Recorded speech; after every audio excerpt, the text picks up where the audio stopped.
So the good news is that we will be getting a Minato-centered manga focusing on a certain part of Minato's life, ideally expanding upon areas of his life that has never been shown in the manga or in the anime before. But with the announcement of the new manga, it got me thinking once again what a Naruto prequel series could have been about. The Boruto sequel series was something that no one really anticipated, and despite its really bad start, it has gotten better over time. But even with that said, I still think the series was released much earlier than it should have been. In my opinion, a sequel series should have been placed on the back burner so that more time could have been allocated to plan out and strategize how continuing the story moving forward, would have been like. And in the meantime, give supporters of the series a prequel series that fleshes out some of the underutilized characters in the history of the ninja world, which would help greatly in providing more information to unanswered questions in this series, as well as gaps in the plot. So in today's video, we'll be breaking down a few ideas as to what could have been the focus of a Naruto Past Generations prequel series.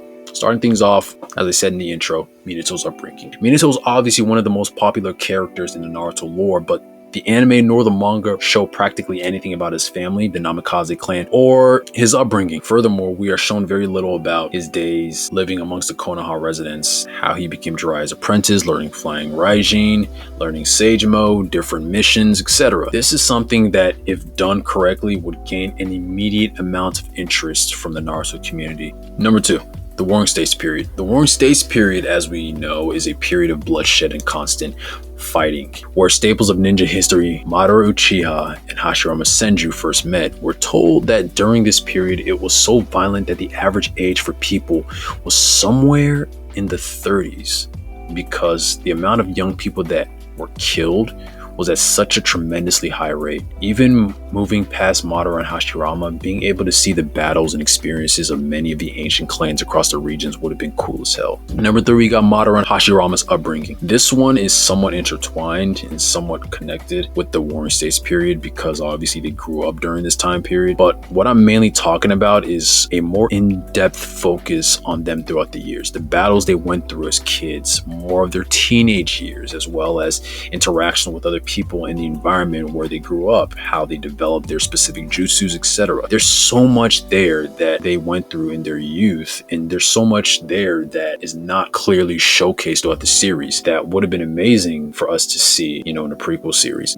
Things that happened before the founding of the Hidden Leaf Village that should be expressed in the anime, or at least, in manga format. Number 4, we got other wars throughout the years. We obviously saw the 4th Great Ninja War in the manga and in the anime, and certain parts of the 3rd, 2nd, and 1st. But the previous wars before the 4th war can certainly be fleshed out. More footage shown about the other wars would be great to see. How the hidden villages fought against each other, seeing the other prominent shinobi from back in the day in their prime fighting against each other, some of the other Hokage as well. It's a whole bunch of different things that could have been showcased during that time period, but unfortunately we never get to see it. And number 5, you got Hiruzen's life. Hiruzen Sarutobi is one of the most respected shinobi seen in the series, and has ties to so many important shinobi we see in Konoha and throughout the main 5 villages, but we know very little about his life. The first time we're introduced to the guy, we see him as an old man, but there are a few flashbacks where we see him when he was younger, and the lore about him is insane. He's the only shinobi to learn every jutsu in the entire village,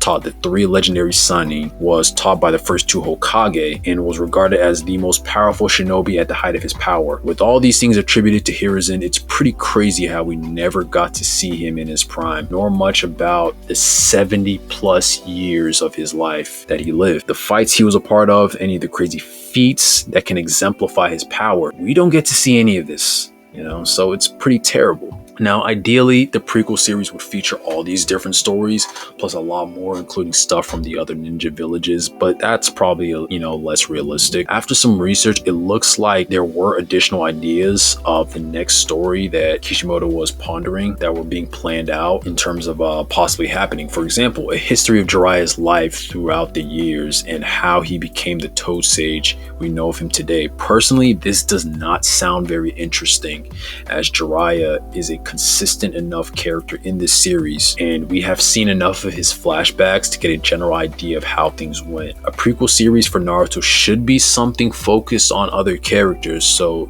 that they get their own moments to shine and be fleshed out within the series. Anyways, that's all I got for you guys today, but let me know what some of your ideas of what a prequel series could be about down in the comments section. Thanks for watching. See you guys on the next one.